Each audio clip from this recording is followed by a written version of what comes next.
오늘의 말씀은 시편 85편 1절에서 8절까지 말씀입니다. 주님, 주님께서 주님의 땅에 은혜를 베푸시어 포로가 된 야곱 자손을 돌아오게 하셨습니다. 주님의 백성들이 지은 죄악을 용서해 주시며 그 모든 죄를 덮어 주셨습니다. 주님의 노여움을 말끔히 거두어 주시며 주님의 맹렬한 진노를 거두어 주셨습니다. 우리를 구원해 주신 하나님, 우리에게 다시 돌아와 주십시오. 주님께서 우리에게 품으신 진노를 풀어 주십시오. 주님께서 우리에게 영원히 노하시며 대대로 노여움을 품고 계시렵니까? 주님의 백성이 주님을 기뻐하도록 우리를 되살려 주시지 않겠습니까? 주님, 주님의 한결같은 사랑을 보여주십시오. 우리에게 주님의 구원을 베풀어 주십시오. 하나님께서 무엇을 말씀하시든지 내가 듣겠습니다. 주님께서 우리에게 평화를 약속하실 것입니다. 주님께서는 주님의 백성, 주님의 성도들이 망령된 대로 돌아가지 않는다면 진정으로 평화를 주실 것입니다.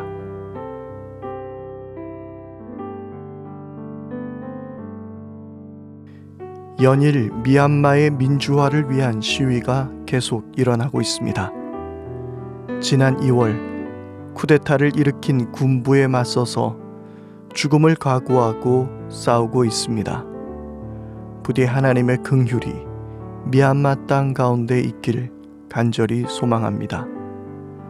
특별히 미얀마의 민주화 시위를 바라보며 우리나라 많은 사람들은 지난 독재 권력에 맞서 싸웠던 우리의 모습을 떠올리며 그들에게 더욱 큰 지지를 보내기도 합니다. 미얀마 역시 그런 우리나라 역사를 알고 있기에 한국을 부러워하며 동시에 한국의 예전 사진과 현대 사진을 보여주며 자신들도 이렇게 될 수 있다는 희망을 가지고 싸우고 있습니다. 각 나라의 역사를 공부해야 하는 이유는 세계의 흐름과 순환 속에 과거를 교훈 삼아 더 나은 미래로 나가기 위함이며 미얀마처럼 각 나라의 이야기를 통해 새로운 목표가 생기기도 하기 때문입니다. 역사 가운데 여러 강대국들의 흥망성쇠를 지켜보며 그 이유를 주변 나라의 영향이나 지리적, 환경적 요소 또는 인물의 등장으로 그 원인을 평가하기도 합니다. 하지만 우리는 모든 역사의 결과를 단 한마디로 요약할 수 있습니다. 그것은 하나님의 역사이며 세상의 주관자이신 하나님의 섭리인 것입니다. 나라가 멸망한 것도, 한 나라가 강대국으로 크게 성장한 것도 모두 하나님의 역사라고 우리는 믿음으로 고백할 수 있습니다. 우연하게 또는 주변 나라의 영향으로 나라가 멸망하거나 성장하는 것이 아니라 그 모든 것이 하나님의 역사라고 말할 수 있는 것이죠.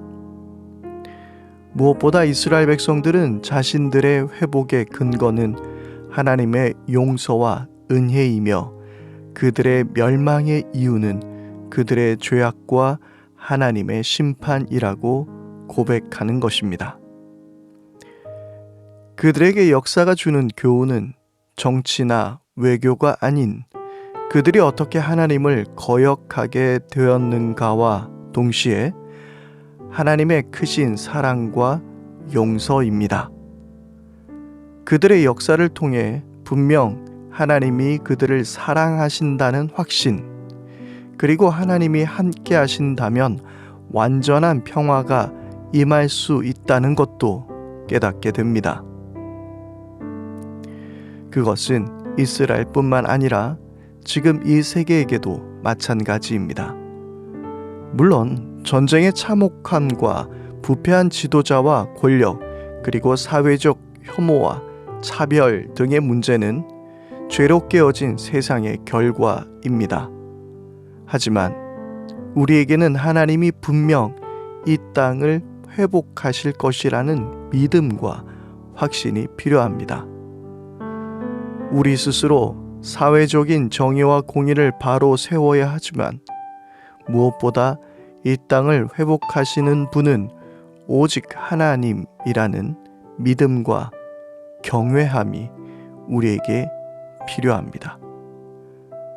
우리 하나님이 정의와 공의의 주님이시며 약한 자들의 하나님이시기에 악한 세력은 반드시 하나님 앞에 심판을 받게 될 것이라는 사실 역시 우리는 믿어야 합니다. 머지않아 미얀마의 모든 살상과 폭력을 하나님은 심판하실 것이며 상처 입은 그들의 눈물도 닦아주실 줄 믿습니다. 우리가 가져야 하는 역사 인식이란 이러한 것입니다. 또한 코로나19로 병든 이 세상도 하나님께서 긍휼히 여기시고 고치실 줄 믿습니다. 우리는 의료진과 백신도 신뢰하지만 그보다 하나님을 더욱 신뢰해야 하는 것입니다. 그러므로 코로나의 상황만 넘어가기만을 바라는 것이 아니라 잘못된 제도와 개발과 발전이라는 이유로 행해진 자연 파괴, 이기적인 종교적 행위, 타락한 종교 집단의 문제를 고치며 이 땅의 하나님 나라를 회복해야 하는 것입니다. 그리고 이 이야기는 나라만의 이야기가 아닙니다. 우리 삶에서도 동일하게 적용될 수 있습니다. 가정이나 공동체에 어려움이 있을 때 우리는 그저 탓하기만 합니다. 하지만 오늘 시편 기자의 고백처럼 우리 죄를 용서해 달라고 간구해야 합니다. 나의 죄를 돌아봐야 함은 물론이며 우리 서로가 하나님의 뜻을 따르지 않았음을 인정하며 우리가 회개하며 하나님의 은혜와 긍휼을 구해야 합니다.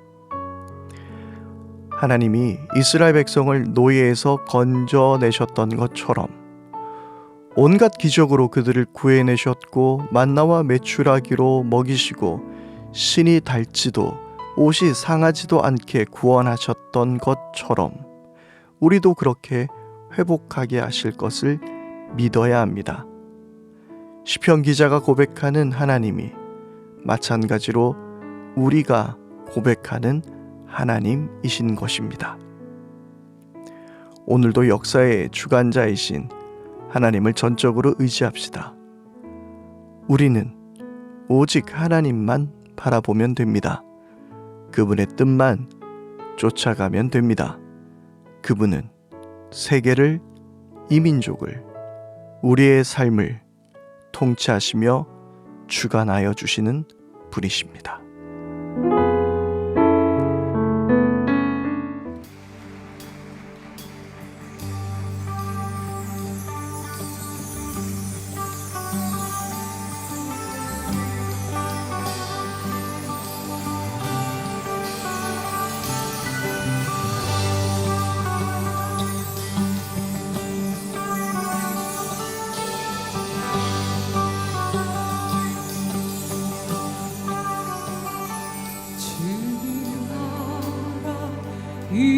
임하시네 주의 날은 멀지 않아네 너는 일어나 주를 따르라 하나님 널 부르시네 세상은 아직 어둠 속에 대신 주 보기 원하네 너는 일어나 그 빛을 바라라 주님의 영광 내리네 일어나 주님의 사랑 강한 용서여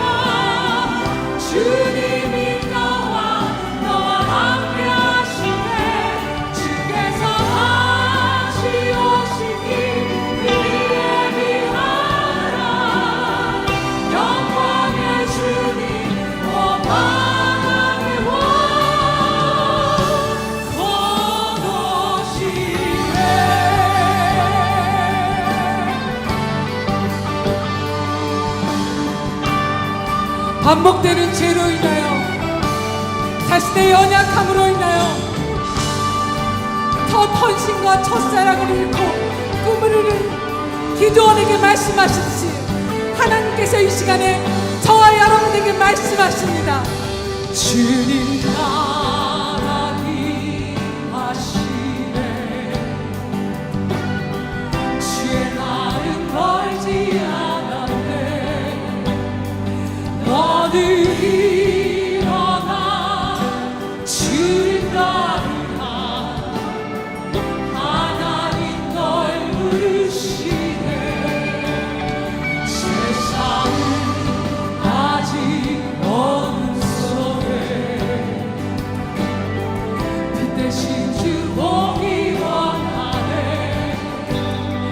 너는 일어나 그 빛을 따라라. 주님의 영원 내게 임했네. 일어나 주 위에 서라. 강한 놈 서려. 주님이 너와 함께 하시네. 주께서 하시오신 길 그 길에 위하라. 영광의 주님 오 만나게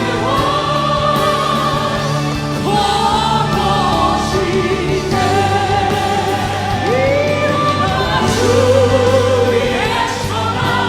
강한 놈 서려. 주님이 너와 함께 하시네. 주께서 하시오신 길 그 길에 위하라. 영광의 주님 오 만나게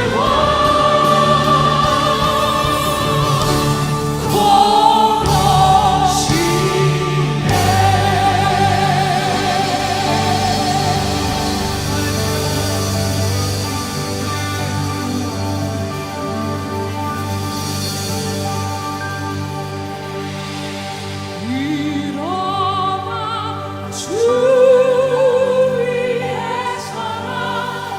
강한 놈 서려.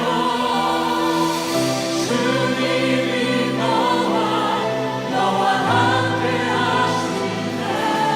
주께서 하시오신 길 그 길에 위하라. 영광의 주님. 이 시간에 하나님 앞에 다시 믿음으로 일어나서 이 찬양을 주님 앞에 올려드립니다. 거듭이 일어나 주 위에 서라. 일어나 주 위에 서라. 여러분을 강한 용사라고 부르십니다. 주님이 너와 함께 하시니. 주께서 하시오신 길 그 길에 위하라. 영광의 주님 오 만나게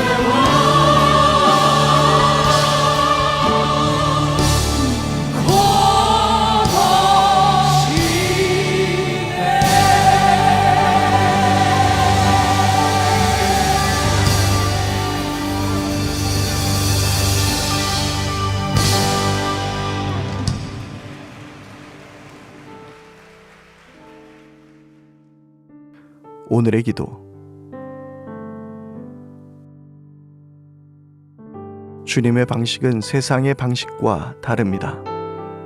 주님의 방식은 효율보다 사랑이 우선이고 대접보다 섬김이 우선입니다. 세상이 추구하는 힘으로, 능력으로, 물질로, 권력으로 싸워서는 절대 이길 수 없음을 깨닫게 하옵소서. 설사 선한 의도로 시작한 일이라도 그 방법이 악하면 하나님의 일이 될 수 없습니다. 오직 하나님의 방법으로 세상을 이기게 하옵소서. 하나님 안에서 하루를 살게 하시고 하나님의 방법으로 일하게 하시며 나는 한순간에 무너질 수밖에 없는 연약한 존재임을 잊지 않게 하옵소서. 하나님 보시기에 합당한 목적을 합당한 방법으로 이뤄가도록 늘 깨어 간구하게 하시고 오직 그 길만 인도하여 주옵소서. 예수님의 이름으로 기도합니다. 아멘.